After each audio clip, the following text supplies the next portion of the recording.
നമസ്തേ. CBSE 8ാം ക്ലാസ്സിലെ സംസ്കൃതം ദീപകം പാഠപുസ്തകത്തിലെ 3ാമത്തെ പാഠഭാഗമാണ് സുഭാഷിത രസം പീത്വ ജീവനം സഫലം കുരു.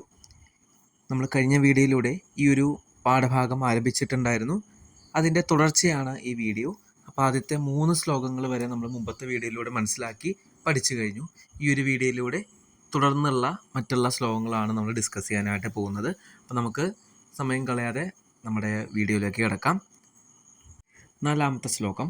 യഥാ ചതുർഭിഃ കനകം പരീക്ഷ്യതി നിഘർഷണ ഛേദന താപതാടനൈഃ തഥാ ചതുർഭിഃ പുരുഷഃ പരീക്ഷ്യതി കുലേന ശീലേന ഗുണേന കർമ്മണ. പദച്ഛേദം നോക്കാം. യഥാ ചതുർഭിഃ കനകം പരീക്ഷ്യത്തെ നിഘർഷണ ഛേദന താപതാടനൈഃ തഥാ ചതുർഭിഃ പുരുഷഃ പരീക്ഷ്യത്തെ കുലേന ശീലേന ഗുണേന കർമ്മണ. അന്വയം നോക്കാം. യഥാ നിഘർഷണ ഛേദന താപതാടനൈഃ ചതുർഭിഃ ഉപായൈഃ കനകം പരീക്ഷ്യത്തെ. എങ്ങനെയാണോ നിഘർഷണ, അതായത് ഒരച്ചുകൊണ്ടും ഛേദന തല്ലിക്കൊണ്ടും താപതാടനൈഃ ചൂട് പിടിപ്പിച്ച് അതിനെ അടിച്ചുകൊണ്ടും ചതുർഭിഃ ഉപായൈഃ കനകം പരീക്ഷ്യത്തെ എങ്ങനെയാണോ സ്വർണത്തിൻ്റെ പരീക്ഷിക്കുന്നത്, പ്യൂരിറ്റി ചെക്ക് ചെയ്യുന്നത്, തഥാ കുലേന ശീലേന ഗുണേന കർമ്മണാച്ച കുലം കൊണ്ടും ശീലം കൊണ്ടും ഗുണം കൊണ്ടും കർമ്മം കൊണ്ടും ചതുർഭിഃ പുരുഷഃ പരീക്ഷ്യതി. ഈ 4 കാര്യങ്ങൾ കൊണ്ട് ഒരു മനുഷ്യൻ പരീക്ഷിക്കപ്പെടുന്നു. ഭാവാർത്ഥഃ സ്വർണ്ണകാരः സ്വർണ്ണസ്യ ശുദ്ധതാം ആകലയിതും ആദൗ നികഷപ്രസ്തരേ നിഘർഷണം കരോതി. ഒരു തട്ടാൻ, സ്വർണ്ണകാരः എന്ന് വെച്ചാൽ തട്ടാൻ, സ്വർണത്തിൻ്റെ പരിശുദ്ധത മനസ്സിലാക്കുന്നതിന് വേണ്ടി, തിരിച്ചറിയുന്നതിന് വേണ്ടി ആദ്യം തന്നെ നികഷപ്രസ്തരേ നിഘർഷണം കരോതി, അതിനെ തല്ലി അതിൻ്റെ എത്രത്തോളം പ്യൂരിറ്റി ഉണ്ടെന്ന് ചെക്ക് ചെയ്യുന്നു. തദനന്തരം തസ്യ സുവർണസ്യ കർത്തനം കരോതി, അതിനുശേഷം അതിൻ്റെ സ്വർണത്തെ കട്ട് ചെയ്ത് നോക്കുന്നു. തതഃ അഗ്നിനാ ദാഹേതി, തീ കൊടുത്തും കൊണ്ട് അതിനെ ദഹിപ്പിക്കാനായിട്ട് ശ്രമിക്കുന്നു. അന്തേ സ്വർണ്ണഖണ്ഡേ പ്രഹാരം കരോതി, അവസാനം സുവർണഖണ്ഡം കൊണ്ട് തന്നെ അതിനെ അടിക്കുന്നു. ഏഭിഃ ചതുർഭിഃ പ്രകാരൈഃ പരീക്ഷ്യ സുവർണസ്യ പൂർണ്ണശുദ്ധതാം ജ്ഞാതും ശക്നോതി. ഈ 4 കാര്യങ്ങൾ കൊണ്ട് സ്വർണത്തിൻ്റെ ശുദ്ധത മനസ്സിലാക്കാൻ സാധിക്കുന്നു. തഥൈവ പുരുഷഃ അപി ചതുർഭിഃ ഉപായൈഃ പരീക്ഷണീയഃ. ഇത്തരത്തിലുള്ള 4 കാര്യങ്ങൾ കൊണ്ട് പുരുഷന്മാരും മനുഷ്യരും പരീക്ഷിക്കപ്പെടേണ്ടതാണ്. യഥാ കസ്മിൻ പരിവാരേ അയം ജനഃ ജന്മ അലഭത, ഏത് കുടുംബത്തിലാണോ അവൻ ജനിച്ചിരിക്കുന്നത്, തസ്യ സ്വഭാവഃ കീദൃശ, അവൻ്റെ സ്വഭാവം എങ്ങനെയാണ്, സഹ കീദൃശൈഃ ഗുണൈഃ യുക്തഃ, അവൻ എങ്ങനത്തെ ഗുണങ്ങളൊക്കെ ഉള്ള ആളാണ്. പുനഃ സഹ കേന കർമ്മണ സർവത്ര സമാദൃതഃ ഭവതി, ഏത് കർമ്മം ചെയ്യുമ്പോഴാണോ എല്ലാവരും അവനെ ബഹുമാനിക്കുന്നത്. ഏഷു നികഷേഷു പരീക്ഷ്യ ഏവ തസ്യ വ്യക്തിത്വം ജ്ഞാതും ശക്യതേ. അപ്പോൾ ഈ കാര്യങ്ങളിലൂടെയൊക്കെയാണ് ഒരു മനുഷ്യൻ്റെ വ്യക്തിത്വം മനസ്സിലാക്കാനായിട്ട് സാധിക്കുന്നത്. അപ്പോൾ സ്വർണം എങ്ങനെയാണോ നമ്മൾ പരീക്ഷിക്കപ്പെടുന്നത്, അതേപോലെ ഇതിൻ്റെ മനുഷ്യൻ്റെ ശുദ്ധതയും മനസ്സിലാക്കാൻ സാധിക്കുന്നു എന്നാണ് പറയുന്നത്. അടുത്ത 5ാമത്തെ ശ്ലോകമാണ്. അഷ്ടൗ ഗുണാഃ പുരുഷം ദീപയന്തി പ്രജ്ഞാ ച കൗല്യം ച ദമഃ ശ്രുതം ച പരാക്രമശ്ച ബഹുഭാഷിതാ ച ദാനം യഥാശക്തി കൃതജ്ഞതാ ച. പദച്ഛേദം നോക്കാം. അഷ്ടൗ ഗുണാഃ പുരുഷം ദീപയന്തി പ്രജ്ഞാ ച കൗല്യം ച ദമഃ ശ്രുതം ച പരാക്രമഃ ച അബഹുഭാഷിതാ ച ദാനം യഥാശക്തി കൃതജ്ഞതാ ച. അന്വയം നോക്കാം. പ്രജ്ഞ, കൗല്യം, ദമഃ, ശ്രുതം, പരാക്രമഃ, അബഹുഭാഷിതാ ച യഥാശക്തിം ദാനം കൃതജ്ഞതാ ച ഇത്യേതേ അഷ്ടൗ ഗുണാഃ പുരുഷം ദീപയന്തി.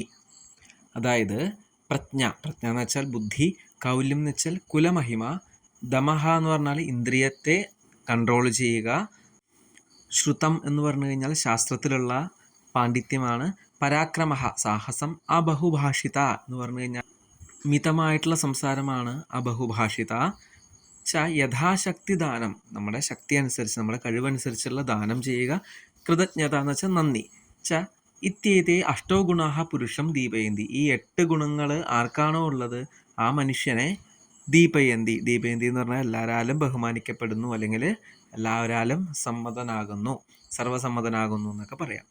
ഭാവാർത്ഥഃ അഷ്ടഭിഃ ഗുണൈഃ യുക്തഃ മാനവഃ. ഈ 8 ഗുണങ്ങൾ ഉള്ള ഒരു മനുഷ്യൻ സർവദാ സമാജേ സമ്മാനം പ്രാപ്നോതി, എപ്പോഴും എല്ലാവരാലും ബഹുമാനിക്കപ്പെടുന്നു. വിശേഷജ്ഞാനം, കുലീനത, സംയമഃ, വേദാദീനാം ശാസ്ത്രാണാം ജ്ഞാനം, പരാക്രമഃ അല്പഭാഷിത സാമർഥ്യാനുസാരം ദാനശീലത കൃതജ്ഞത ച ഇതി ഏതേ അഷ്ടൗ ഗുണാഃ സന്തി. നേരത്തെ പറഞ്ഞ 8 ഗുണങ്ങളാണ് ഇവിടെ പറഞ്ഞിരിക്കുന്നത്. മാനവഃ ഉത്തമഗുണാൻ ആശ്രിത്യ സമ്മാനിതഃ ഭവതി. മനുഷ്യര് നല്ല നല്ല ഗുണങ്ങൾ സ്വീകരിച്ചുകൊണ്ട് എല്ലാവരാലും ബഹുമാനിക്കപ്പെടുന്നു. അതഃ ഉക്തം ഗുണവാൻ പൂജ്യതേ നരഃ. അതുകൊണ്ടാണ് പറയുന്നത് ഗുണമുള്ള മനുഷ്യൻ എപ്പോഴും പൂജിക്കപ്പെടുന്നു, അല്ലെങ്കിൽ മറ്റുള്ളവരാൽ ആദരിക്കപ്പെടുന്നു, റെസ്പെക്റ്റ് കിട്ടുന്നു, ലഭിക്കുന്നു എന്നൊക്കെയാണ് അർത്ഥം. അപ്പോൾ ഈ 8 ഗുണങ്ങളും നമ്മൾ നേടാനായിട്ട് സാധിക്കണം. അതിനുള്ള വേണ്ട ശ്രമങ്ങളാണ് നടത്തേണ്ടത്. ഇനി അടുത്ത ശ്ലോകത്തിലേക്ക് കടക്കാം. ന സാ സഭാ യത്ര ന സന്തി വൃദ്ധാഃ വൃദ്ധാനതേയേന വദന്തി ധർമ്മം ധർമ്മസ്സ നോ യത്ര ന സത്യമസ്തി സത്യം ന തദ്യച്ഛലമഭ്യുപൈതി. പദച്ഛേദഃ. ന സാ സഭാ യത്ര ന സന്തി വൃദ്ധാഃ വൃദ്ധാഃ ന തേ യേന വദന്തി ധർമ്മം ധർമ്മഃ സ നോ യത്ര ന സത്യം അസ്തി സത്യം ന തദ്യച്ഛലം അഭ്യുപൈതി. ഇവിടെ തത്ത് യത് ഛലം അഭ്യുപൈതി എന്നുള്ള 4 പദങ്ങളും ശ്ലോകത്തിൽ ഒറ്റ പദമായിട്ടാണ് കൊടുത്തേക്കുന്നത്. തദ്യച്ഛലം അഭ്യുപൈതി. അപ്പം അത് ഒന്ന് ശ്രദ്ധിക്കുക. ഇനി അന്വയം നോക്കാം. സാ സഭ ന അസ്തി. അത് സഭയാകുന്നില്ല. ഏതാണ് സഭയാകാത്തത്? എത്ര വൃദ്ധാഹ ന സന്തി. എവിടെയാണ് വൃദ്ധരില്ലാത്തത്? തേ വൃദ്ധാഹ ന സന്തി. അവർ വൃദ്ധരല്ലാത്തവരായിട്ടുള്ളത്. ഏ ധർമ്മം ന വദന്തി. ആരാണോ ധർമ്മം പറയാത്തത്. സഹ ധർമ്മഃ ന ഉ അസ്തി യത്ര സത്യം ന അസ്തി ഏതത് സത്യം ന അസ്തി യച്ഛലം അഭ്യുപൈതി. അപ്പോൾ എന്താണോ ധർമ്മമല്ലാത്തത് അത് സത്യം നാസ്തി, അത് സത്യമാകുന്നില്ല. തത് സത്യം ന, അത് സത്യമല്ല. എന്ത് സത്യമല്ല? യച്ഛലം അഭ്യുപൈതി. എന്താണോ കപടത നിറഞ്ഞ ചീറ്റിംഗ് ചെയ്യുന്ന ആ കൂട്ടുകെട്ട്, അത് സത്യമാകുന്നില്ല. ഭാവാർത്ഥഃ അസ്മിൻ സംസാരേ വിവിധാഃ സഭാഃ ഭവന്തി. നമ്മുടെ ഈ ഒരു ലോകത്ത്, സംസാരം എന്ന് വെച്ചാൽ ലോകം എന്നാണ്, ഈ ലോകത്ത് ഒരുപാട് സഭകൾ, ഒരുപാട് മീറ്റിങ്ങുകൾ, ഒരുപാട് ജനങ്ങൾ കൂടിച്ചേരുന്ന സമ്മേളനങ്ങളും പരിപാടികളും ഒക്കെ നടക്കുന്നുണ്ട്. സഭാസു ജനസമാഗമഃ ഭവതി. സഭകളിൽ ഒരുപാട് ജനങ്ങൾ പങ്കെടുക്കുന്നു. ബഹുഭാഷണം പ്രചലതി. ഒരുപാട് സംസാരങ്ങൾ മുന്നോട്ട് പോകുന്നു. തേന സാഫല്യം ന ഭവതി. അങ്ങനെ സംസാരിച്ചിട്ട് പ്രത്യേകിച്ച് ഒരു ഗുണവുമില്ല. വസ്തുതഃ സ ഏവ സഭാ സഫലത ഭവതി. അങ്ങനത്തെ ഒരു സഭ മാത്രമാണ് എപ്പോഴും സാഫല്യമാവുക, റിസൾട്ട് ഉണ്ടാക്കുക. എങ്ങനത്തെ? എത്ര വയോവൃദ്ധാഹ ജ്ഞാനവൃദ്ധാഹ ച ജനാഹ ഭവേയുഹു. എവിടെയാണോ വയസ്സുകൊണ്ട് വൃദ്ധന്മാരായിട്ടുള്ളത്, ജ്ഞാനം കൊണ്ട് വൃദ്ധരായിട്ടുള്ള ആൾക്കാർ, ഇവരൊക്കെ എവിടെയാണോ ഉള്ളത്. അതുപോലെ പുനരപ്പിതേ ജ്ഞാനവൃദ്ധാഹ ധർമ്മവിഷയേ വദേയുഹു. ഈ ജ്ഞാനം കൊണ്ട് വൃദ്ധരായിട്ടുള്ള ആൾക്കാർ ധർമ്മവിഷയത്തിലും പറയണം.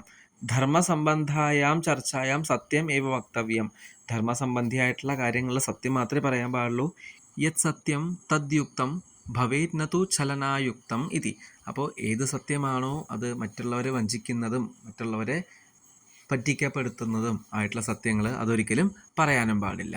ഇത്തരത്തിലുള്ള സഭകളാണ് നമ്മുടെ നാട്ടിൽ വേണ്ടത്. ഇത്തരത്തിലുള്ള ആൾക്കാരാണ് നമ്മുടെ സഭകളിലും ആവശ്യമായിട്ടുള്ളത്. ഇനി അടുത്ത ശ്ലോകത്തിലേക്ക് കിടക്കാം. ദുർജനേന സമം സഖ്യം പ്രീതി ചാപീന കാരയേത് ഉഷ്ണോ ദഹതി ചാങ്കാര ശീത കൃഷ്ണായതേ കരം. പദച്ഛേദഃ. ദുർജനേന സമം സഖ്യം പ്രീതിം ച അപി ന കാരയേത്. ഇവിടെ ച പ്ലസ് അപി എന്നുള്ളത് ശ്ലോകത്തിൽ ചാപി എന്നാണ്.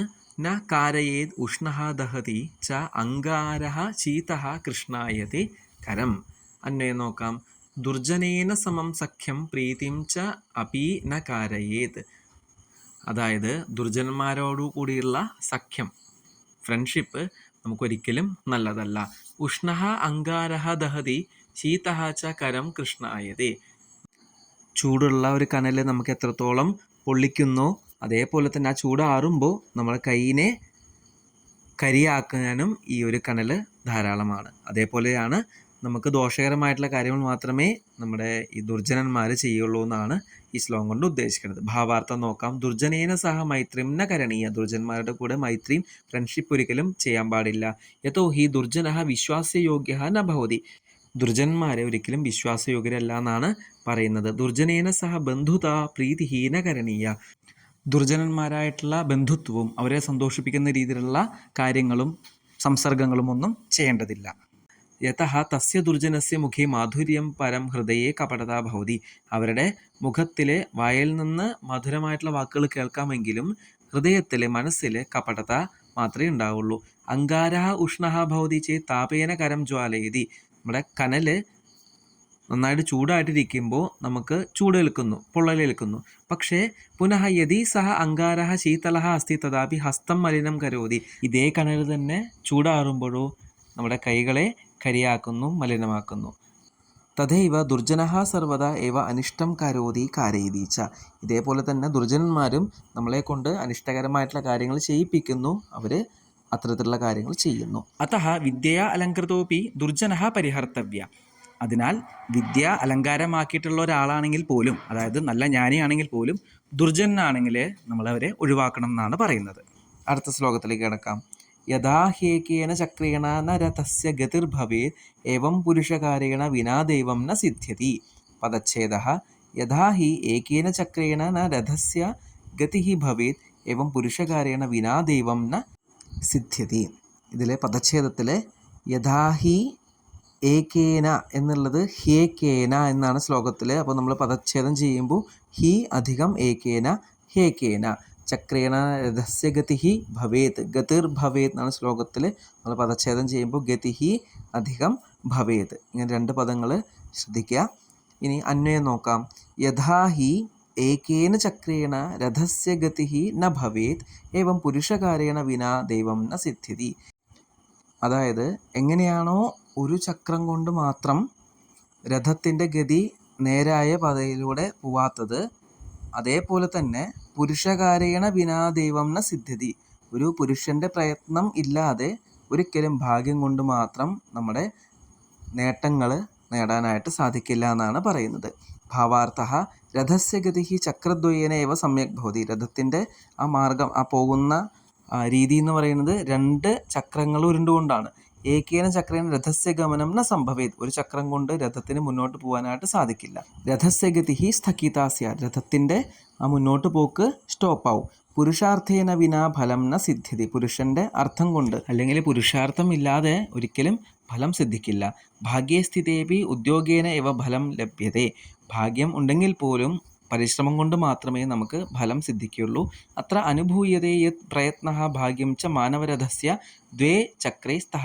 ഇവിടെ മനസ്സിലാക്കാൻ സാധിക്കുന്നതാണ്, നമ്മുടെ പ്രയത്നവും ഭാഗ്യവും ഈ രണ്ടും എങ്ങനെയാണ് മാനവ രഥത്തിൻ്റെ, മനുഷ്യനാകുന്ന രഥത്തിൻ്റെ രണ്ട് ചക്രങ്ങളാണ്. ഉക്തം അപി പറഞ്ഞിട്ടുണ്ട് എന്താണ്, ഉദ്യമേന ഹി സിദ്ധ്യന്തി കാര്യാണി ന മനോരഥൈഹി. ഉദ്യമം കൊണ്ട് മാത്രമേ കാര്യങ്ങൾ സിദ്ധിക്കുകയുള്ളൂ. ഒരിക്കലും മനസ്സുകൊണ്ട് ചിന്തിച്ച് കഴിഞ്ഞാൽ മാത്രം ഒരു കാര്യവും നേടാനായിട്ട് സാധിക്കില്ല. അതിൻ്റെ ഒപ്പം തന്നെ എന്ത് വേണം, പ്രയത്നം കൂടിയും വേണം. പരിശ്രമത്തിൻ്റെ മഹത്വം വിളിച്ചോതുന്ന ഒരു സുഭാഷിതമാണ് യഥാ ഹി ഏകേന ചക്രേണ എന്നുള്ള സുഭാഷിതം. അപ്പോൾ ഇതോടുകൂടി ഈ ഒരു ചാപ്റ്ററിലെ സുഭാഷിതങ്ങൾ നമ്മൾ കംപ്ലീറ്റ് ആയിട്ട് പഠിച്ചു, മനസ്സിലാക്കി. ഇനി അടുത്ത വീഡിയോയിലൂടെ ഈ പാഠത്തിൻ്റെ തുടർ പ്രവർത്തനങ്ങളും അഭ്യാസങ്ങളും ക്വസ്റ്റ്യൻ ആൻസേഴ്സൊക്കെ നമുക്ക് ഡിസ്കസ് ചെയ്യാം, മനസ്സിലാക്കാം, പഠിക്കാം. ധന്യവാദാഹ.